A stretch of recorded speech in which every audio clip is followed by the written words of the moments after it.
Are you ready? Let's get into it. Part 2 of the adventure of Charles Augustus Milverton. This was, like I said, very much a table-turning type of episode, and I really enjoyed it. Hope you guys enjoyed it as well. Part 1 was awesome. Part 2 gets even better. Hope you guys enjoy it. So if you are, I'd love to hear from you. Get in touch with me. anotherworldaudiobooks@gmail.com is the best email to reach out to me at. Would love to chat and just hear your thoughts on the podcast, on Sherlock, on any of the books that we've done. Check out the backlist. We've got over 300 episodes of awesome free audiobook stuff for you to check out. Check it out and enjoy. Without further ado, let's get into it. I give you the second half of Chapter 7 of The Return of Sherlock Holmes. Holmes and I put on our dress clothes so that we might appear to be two theatre-goers homeward bound. In Oxford Street, we picked up a hansom and drove to an address in Hampstead. Here we paid off our cab, and with our greatcoats buttoned up, for it was bitterly cold, and the wind seemed to blow through us, we walked along the edge of the heath. "It's a business that needs delicate treatment," said Holmes. "These documents are contained in a safe in the fellow's study, and the study is the anteroom of his bedchamber. On the other hand, like all these stout little men who do themselves well, he is a plethoric sleeper. Agatha, that's my fiancée, says it is a joke in the servants' hall that it's impossible to wake the master. He has a secretary who is devoted to his interests, and never budges from the study all day. That's why we are going at night. Then he has a beast of a dog which roams the garden. I met Agatha late the last 2 evenings, and she locks the brute up so as to give me a clear run. This is the house, this big one in its own grounds. Through the gate, now to the right among the laurels. We might put on our masks here, I think. You see, there is not a glimmer of light in any of the windows, and everything is working splendidly." With our black silk face coverings, which turned us into two of the most truculent figures in London, we stole up to the silent, gloomy house. A sort of tiled veranda extended along one side of it, lined by several windows and 2 doors. "That's his bedroom," Holmes whispered. "This door opens straight into the study. It would suit us best, but it is bolted as well as locked, and we should make too much noise getting in. Come round here. There's a greenhouse which opens into the drawing-room." The place was locked, but Holmes removed a circle of glass and turned the key from the inside. An instant afterwards, he had closed the door behind us, and we had become felons in the eyes of the law. The thick, warm air of the conservatory and the rich, choking fragrance of exotic plants took us by the throat. He seized my hand in the darkness and led me swiftly past banks of shrubs which brushed against our faces. Holmes had remarkable powers, carefully cultivated, of seeing in the dark. Still holding my hand in one of his, he opened a door, and I was vaguely conscious that we had entered a large room in which a cigar had been smoked not long before. He felt his way among the furniture, opened another door, and closed it behind us. Putting out my hand, I felt several coats hanging from the wall, and I understood that I was in a passage. We passed along it, and Holmes very gently opened a door upon the right-hand side. Something rushed out at us, and my heart sprang into my mouth, but I could have laughed when I realized that it was the cat. A fire was burning in this new room, and again the air was heavy with tobacco smoke. Holmes entered on tiptoe, waiting for me to follow, and then, very gently, closed the door. We were in Milverton's study, and a portiere at the farther side showed the entrance to his bedroom. It was a good fire, and the room was illuminated by it. Near the door, I saw the gleam of an electric switch, but it was unnecessary, even if it had been safe, to turn it on. At one side of the fireplace was a heavy curtain which covered the bay window we had seen from outside. On the other side was the door which communicated with the veranda. A desk stood in the center, with a turning chair of shining red leather. Opposite was a large bookcase with a marble bust of Athene on the top. In the corner, between the bookcase and the wall, there stood a tall green safe, the firelight flashing back from the polished brass knobs upon its face. Holmes stole across and looked at it. Then he crept to the door of the bedroom, and stood with slanting head, listening intently. No sound came from within. Meanwhile, it had struck me that it would be wise to secure our retreat through the outer door, so I examined it. To my amazement, it was neither locked nor bolted. I touched Holmes on the arm, and he turned his masked face in that direction. I saw him start, and he was evidently as surprised as I. "I don't like it," he whispered, putting his lips to my very ear. "I can't quite make it out. Anyway, we have no time to lose." "Can I do anything?" "Yes, stand by the door. If you hear anyone come, bolt it on the inside, and we can get away as we came. If they come the other way, we can get through the door if our job is done, or hide behind these window curtains if it is not. Do you understand?" I nodded and stood by the door. My first feeling of fear had passed away, and I thrilled now with a keener zest than I had ever enjoyed when we were the defenders of the law instead of its defiers. The high object of our mission, the consciousness that it was unselfish and chivalrous, the villainous character of our opponent, all added to the sporting interest of the adventure. Far from feeling guilty, I rejoiced and exulted in our dangers. With a glow of admiration, I watched Holmes unrolling his case of instruments and choosing his tool with the calm, scientific accuracy of a surgeon who performs a delicate operation. I knew that the opening of safes was a particular hobby with him, and I understood the joy which it gave him to be confronted with this green and gold monster, the dragon which held in its maw the reputations of many fair ladies.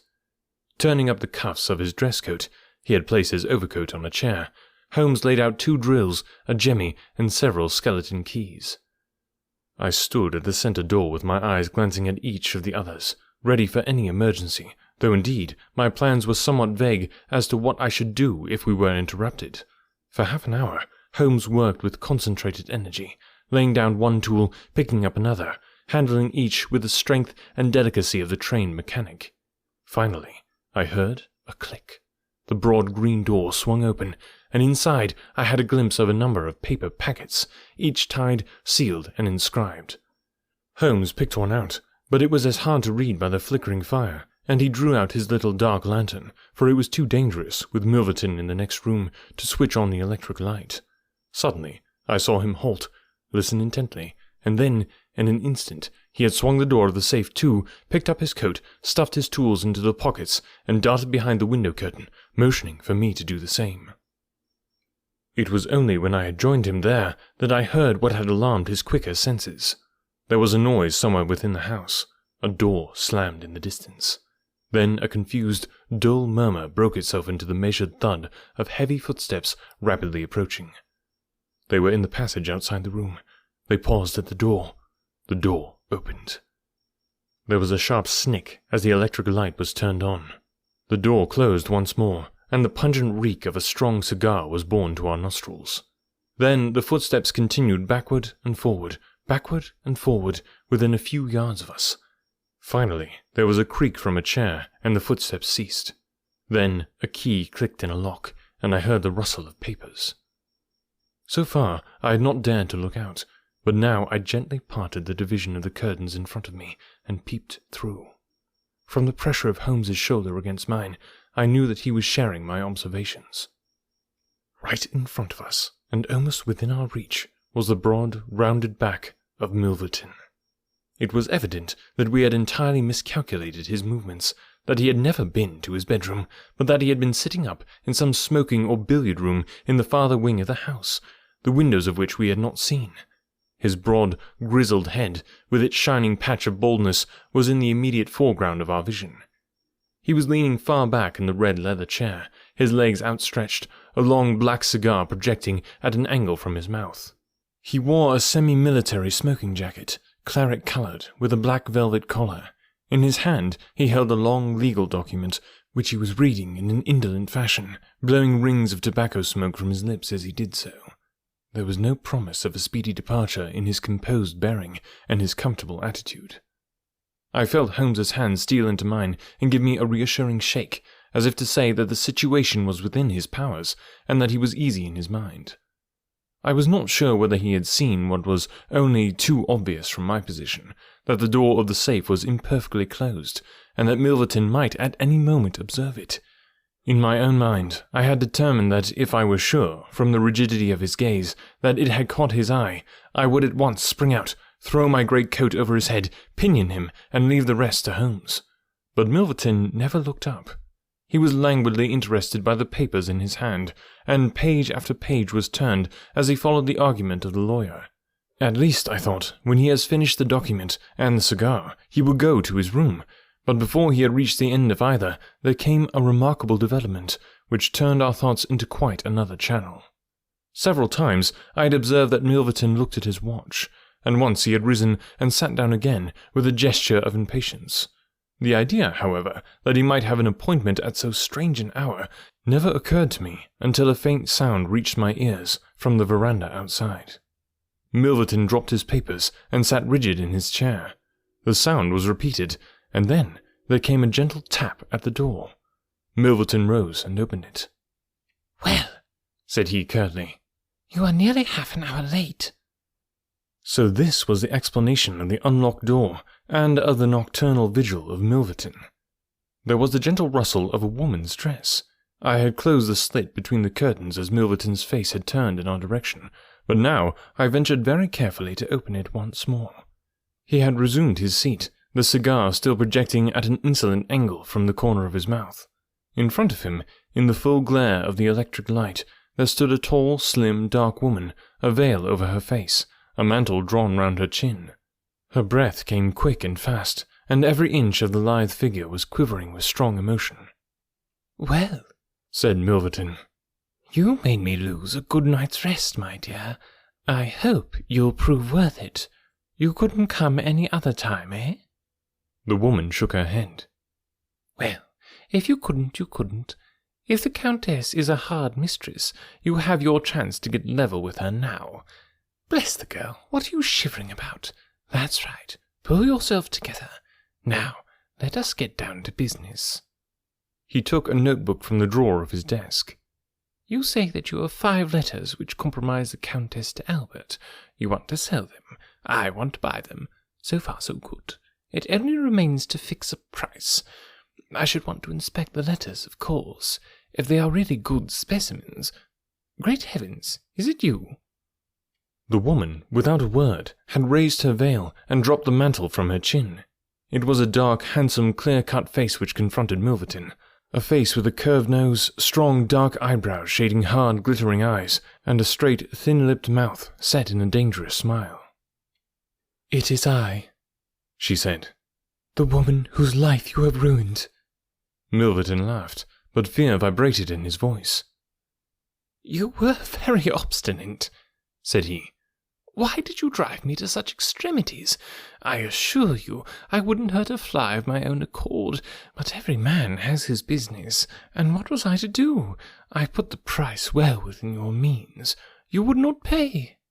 You sent the letters to my husband, and he, the noblest gentleman that ever lived, a man whose boots I was never worthy to lace, he broke his gallant heart and died.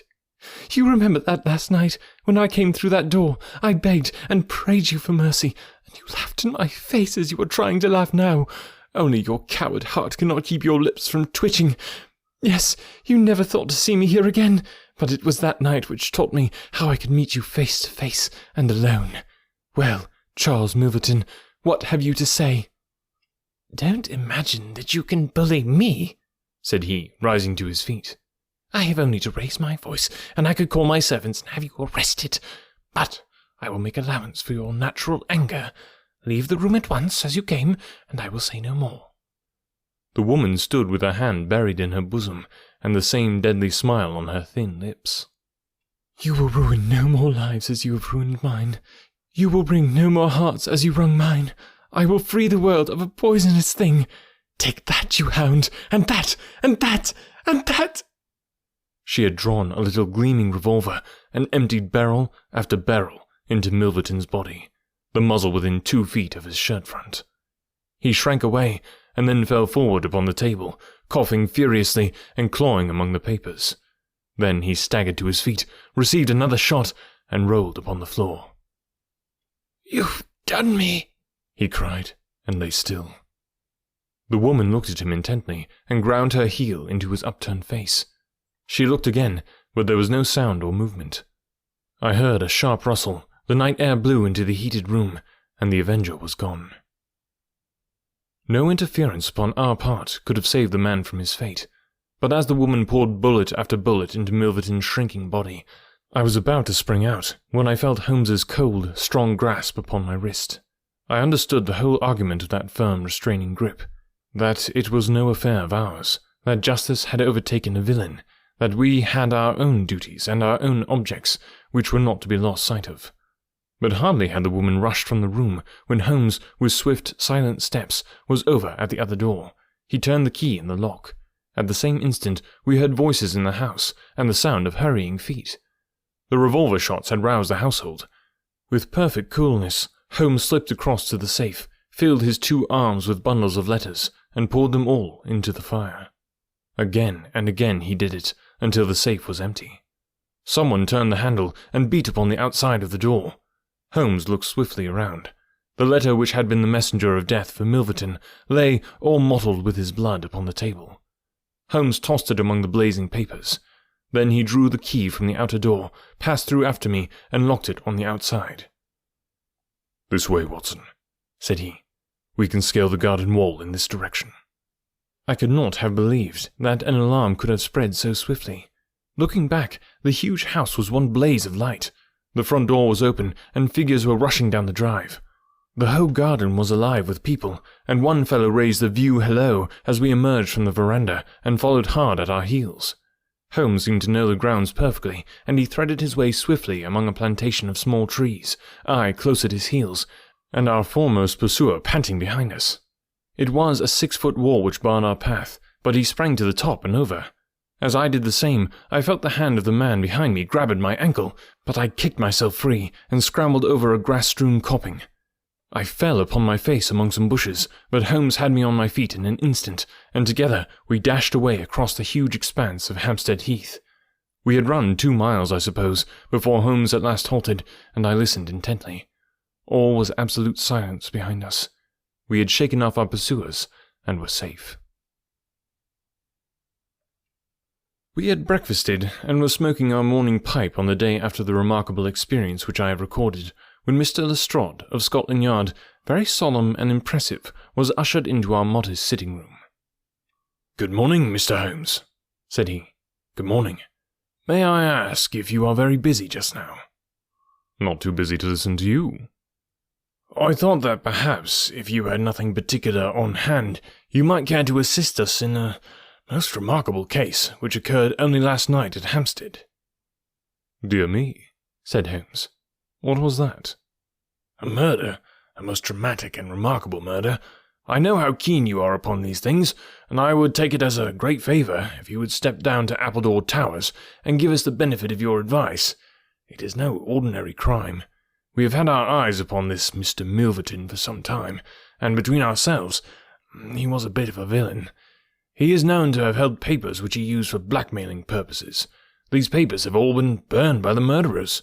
No article of value was taken, as it is probable that the criminals were men of good position, whose sole object was to prevent social exposure."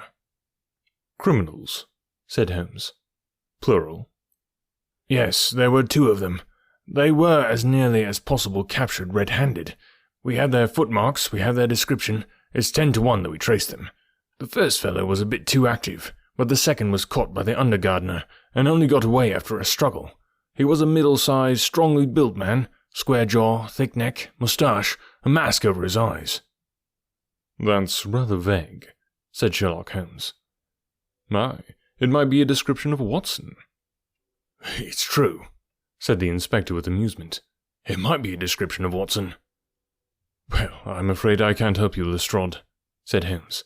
"The fact is that I knew this fellow Milverton, that I considered him one of the most dangerous men in London, and that I think there are certain crimes which the law cannot touch, and which therefore, to some extent, justify private revenge. No, it's no use arguing. I have made up my mind. My sympathies are with the criminals rather than with the victim, and I will not handle this case." Holmes had not said one word to me about the tragedy which we had witnessed, but I observed all the morning that he was in his most thoughtful mood, and he gave me the impression, from his vacant eyes and his abstract manner, of a man who is striving to recall something to his memory. We were in the middle of our lunch, when he suddenly sprang to his feet. "By Jove, Watson, I've got it!" he cried. "Take your hat, come with me." He hurried at his top speed down Baker Street and along Oxford Street until we had almost reached Regent Circus. Here, on the left hand, there stands a shop window filled with photographs of the celebrities and beauties of the day. Holmes's eyes fixed themselves upon one of them, and following his gaze, I saw the picture of a regal and stately lady in court dress, with a high diamond tiara upon her noble head. I looked at that delicately curved nose, at the marked eyebrows, at the straight mouth, and the strong little chin beneath it. Then I caught my breath as I read the time-honored title of the great nobleman and statesman whose wife she had been.